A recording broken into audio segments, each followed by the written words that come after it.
Welcome to Crimes Through Time, a weekly snapshot of crime history. This is part 2 of a 2-part video about the Crumbles murders in the 1920s. See the description for a link to part 1, the murder of Irene Munro. Whilst Irene was killed by 2 opportunistic men, in contrast, Emily was murdered by someone close to her fiancé Patrick Mahon, or Derek Patterson as she knew him. However, in both cases, the motive was money. Irene for the contents of her handbag, Emily for her bank account. Let's explore the murder of Emily Kaye and what would become known as the bungalow murder. Emily Kaye was 37 years old in August 1923 when she encountered Derek Patterson.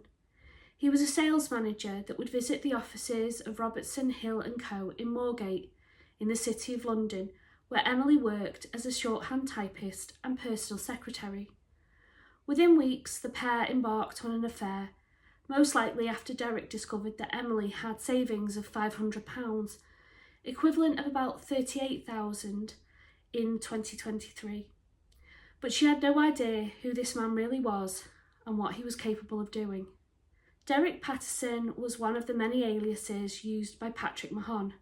He was born in 1890 to middle-class Irish parents in Edge Hill and raised in West Derby, a suburb of Liverpool. At school, he was an average student with a talent for football. His first job was as a bookkeeper, followed by working for the Catholic Church and teaching Sunday school classes.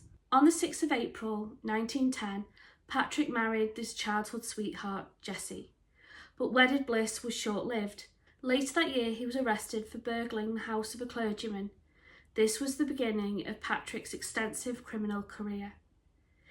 In 1911, he stole £123 from his employers, abandoned Jessie and ran away to the Isle of Man with another woman. He was lucky and only received a formal caution for the theft. Jessie would forgive him and he returned home, finding work at a dairy. But again he stole from his employers, this time taking £60, but for this crime he would receive a 1-year prison sentence. When he was released, he and Jessie moved to Cong, where they would go on to have 2 children together. Around this time, Patrick developed a gambling addiction, which led him to carry out further crimes to get more money. In 1916, Patrick was discovered by a servant girl in the act of burgling the house of her employer. Without hesitation, he attacked her with a hammer, hitting her at least 9 times. As she lost consciousness, Patrick demanded the keys to the safe. She would come to find him hugging her and begging for her forgiveness. Patrick was charged with aggravated assault. It was clear from the medical testimony that he had intended to kill the victim, and it was just her long, thick hair that had saved her life. Patrick expressed that he had the intention of joining the army, but Mr. Justice Darling was not taken in. He sentenced him to 5 years in prison, saying, quote, "I have come to the conclusion that you're not only a burglar, not only a coward, but are also a thorough-paced hypocrite." He would only serve 3 years, and he was released in April 1919. Jessie again took him back, even getting him a job at the company where she was working as a secretary, Consols Automatic Aerators Limited. He was given a sales position and the family moved to Richmond, London. Patrick was promoted in 1922, becoming a sales manager. It was this role that brought him into the life of Emily Kaye. She was just one of many women Patrick had affairs with during his marriage to Jessie, but things would be more serious with Emily, not only because she had significant savings, but 3 months into their relationship, she discovered she was pregnant. At 37, the thought of becoming a mother delighted Emily, and she had hopes that Patrick would commit to her and they would become a family. This idea was further reinforced when in March 1924, while Emily was convalescing in Bournemouth after a bout of influenza, Patrick visited with a diamond and sapphire engagement ring. The couple made plans to emigrate to South Africa. Emily began to tell her friends and family of her happy plans. On the 5th of April, she wrote to her sister detailing her plans to travel to Langley to view a bungalow that she and Patrick would be renting for a few weeks as they prepared to emigrate. She withdrew £404 of her savings. Most would be given to Patrick or spent on their plans for the future. At this point, it seems Patrick had begun to share details from his actual life. Emily was aware that he was married with children. She proposed a, quote, love experiment. She was convinced if the couple just spent quality time together for an extended period, Patrick would become more resolute in his plans to abandon Jessie again. She seemed unconcerned her marriage would be bigamous. Emily convinced Patrick to rent the bungalow, called the Officer's House, in Eastbourne, alongside the Crumbles. Emily left her home on the 7th of April and stayed for 5 nights at the Kenilworth Court Hotel before arriving at the Officer's House. Patrick told Jessie that he was travelling for business. He sent a telegram to Emily to meet him at Eastbourne train station on the 13th of April, which she did. Before boarding the train to Eastbourne, Patrick made 2 purchases from an ironmonger near to London Victoria Station, a 10-inch chef's knife and a tenon saw. On the 16th of April, Patrick invited Ethel Duncan to spend the Easter weekend with him at the bungalow. He sent her a telegraphic order for £4 with instructions to meet him at Eastbourne Station on the evening of the 18th. When they met, Ethel noticed a bandage on his wrist. Patrick claimed it was an injury sustained earlier that day, saving a lady from falling off a bus. They spent the next 3 days together at the bungalow. Patrick was flashing the cash, treating Ethel to fine dining restaurants and an evening at the London Palladium. The couple parted on the Monday and Patrick returned to the bungalow alone. It was time for him to dispose of Emily, who he had murdered on the 15th of April. What he chose to do with Emily was nothing short of horrific. On the 22nd, he removed her head, feet and legs and incinerated them in the fireplace at the bungalow. Other sections he pulverised into, quote, tremendously small pieces, which he discarded over the garden wall. On the 26th of April, he continued, severing the arms from the torso before dismembering it.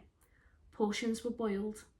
He placed them into brown bags and threw them out of the window of trains as he travelled back to his family in Richmond. Jessie was perhaps an overly forgiving wife, but she was not stupid, and she had grown very suspicious of Patrick and his repeated business trips, so much that she hired Detective Inspector John Beard to investigate his movements on the 30th of April 1924. On the 1st of May, while searching her husband's suit pockets, she found a rail card and a ticket for left luggage in Waterloo Station. She and Beard travelled together to access the locker. Inside was a Gladstone bag. Even though it was locked, a large knife and blood-stained clothes were visible. Beard advised her to replace the ticket where she found it and that he would contact the police.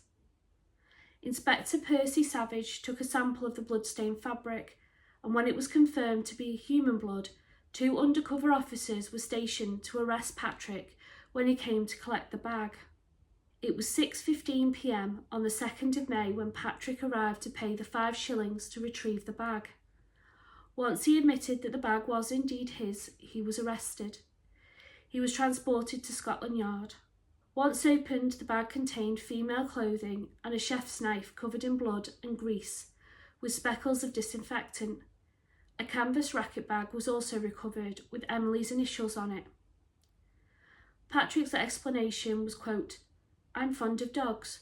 I suppose I carried home meat for our dogs in it. Inspector Savage responded, quote, dog's meat, but this is human blood. You don't wrap dog's meat in silk.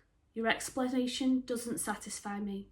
Patrick was a reluctant participant in the interrogation until he remarked, quote, I am considering my position. 15 minutes of silence later, he said, quote, I suppose you know everything. I'll tell you the truth. He admitted that Emily was dead, but claimed it was an accident, that the 2 had scuffled and tripped over a deck chair, causing Emily to strike her head on the cast iron coal scuttle. He had tried for hours in vain to revive her, but instead of fetching medical help, he chose to dismember her body. Telling them he had burnt some and disposed of most through the windows of various trains. He claims the saw and knife were purchased after the murder. His intention the night he was arrested was to throw the contents of the Gladstone bag out of a window. The police arrived at the officer's house bungalow. Some of Emily was found in a travelling trunk engraved with her initials. Forensic pathologist Sir Bernard Spilsbury arrived in Eastbourne on the 4th of May to assist in the recovery and examination of the remains. In the bedroom, the tenon saw was found with body tissue, along with items of Emily's clothing and a tea towel. This is where her body was dismembered. In the fireplace of the dining room, there were ashes containing over 900 fragments of human bone, and in a saucepan found on the floor were sections of boiled flesh. A hat box in the scullery contained 37 sections of boiled human flesh, and several bones which showed signs of being cut with a saw. In the travelling trunk were 4 large sections of Emily's body, including a section of the chest. Here Spilsbury was able to see bruising on her shoulder. Organs, including the heart, were recovered in a biscuit tin. There was heavy staining on the living room carpet, especially around the doorway, most likely the actual scene of the murder. Each item was catalogued and taken to Spilsbury's London laboratory for reassembly. Some of the body had been burnt, others boiled, and Emily's head was never recovered. Patrick Mahon was charged with the murder of Emily Kaye on the 6th of May 1924. His response was, quote, "I've already made my statement. It wasn't murder, as my statement clearly shows." The trial began at Lewes Assizes on the 15th of July 1924. Mr Justice Avery presided. Sir Henry Curtis Bennett was chief prosecutor, and Patrick was defended by J.D. Castles. The prosecution case was that Patrick had entered into an affair with Emily with the sole intention to rob her of her savings, and then when she fell pregnant, he killed her to silence her. They gave evidence that the saw and knife being purchased on the way to Eastbourne was a sign of premeditation. Emily had made 4 payments to Patrick of £100 each, 3 under the alias of Derek Patterson. The medical evidence was given by Sir Bernard Spilsbury and was so graphic 2 jurors collapsed and needed to be replaced. He dismissed Patrick's story of an accidental death as, quote, preposterous. Without the head, he was unable to give a conclusive cause of death, but Spilsbury testified that he observed heavy bruising on Emily's shoulder, likely caused by repeated blows with an axe handle. Patrick had stated Emily had thrown an axe at him during the scuffle that preceded the murder, and one was missing from the bungalow.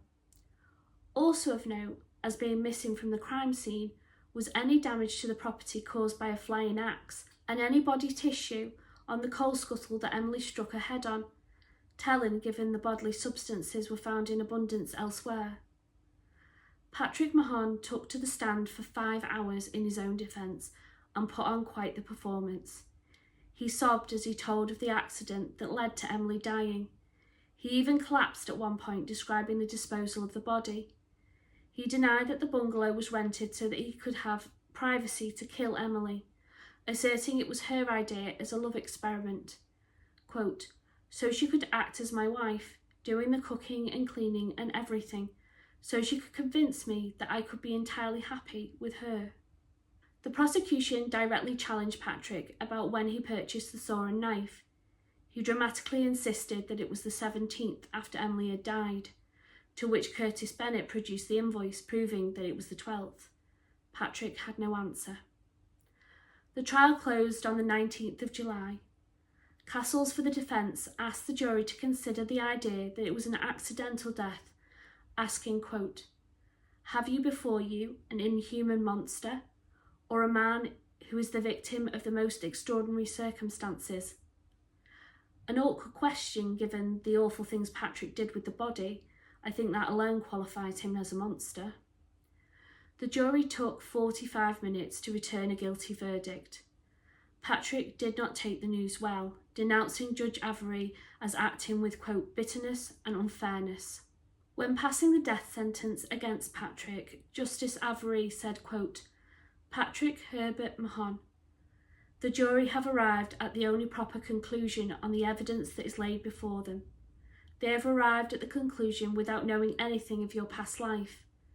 There can be no question that you deliberately designed the death of this woman. For that crime, you must suffer the penalty imposed by the law. Patrick appealed the conviction in August 1924 on the grounds that Mr. Justice Avery had misdirected the jury, that he hadn't sufficiently instructed the jury to consider that it wasn't murder but an accident, and that he suggested to the jury that Patrick had admitted that Emily died at his hands. The Lord Chief Justice dismissed the appeal on the 19th of August. On the 5th of September 1924, Patrick Mahon was hanged at Wandsworth Prison by Thomas Pierrepoint. He maintained he was innocent until the end, staging a hunger strike in protest. News reports claim he went to the scaffold in a stoic and silent manner. However, anecdotal accounts tell of a man who resisted and tried to jump clear of the trapdoor when the lever was pulled. His body was given to science for post-mortem, which was carried out by Sir Bernard Spilsbury. The case had a lasting impact on the way police approached the forensic investigation of crime scenes. When Sir Bernard Spilsbury arrived at the officer's house that May, he was taken aback about how there was no defined procedure or method to preserve evidence and prevent infection. Together with Dr. Scott Gillett, Spilsbury advised Inspector Savage on how to compile a kit of essential equipment and how they should be used when approaching a crime scene. This would become the standard response kit, or murder bag. Other police forces all over the UK subsequently adopted this more forensic approach to crime scene management. The officer's house bungalow became a morbid tourist attraction, with the lease being taken over by an entrepreneurial group that offered guided tours of the crime scene for £1. Interest was so high, cold drinks were served to the queue from the front gate. Locals did protest, and for 2 weeks the bungalow was forced to close.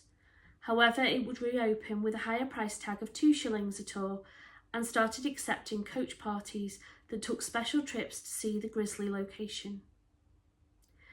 Thank you for watching. Please like and subscribe and let me know what you think of this case in the comments below, and I look forward to welcoming you in the next one.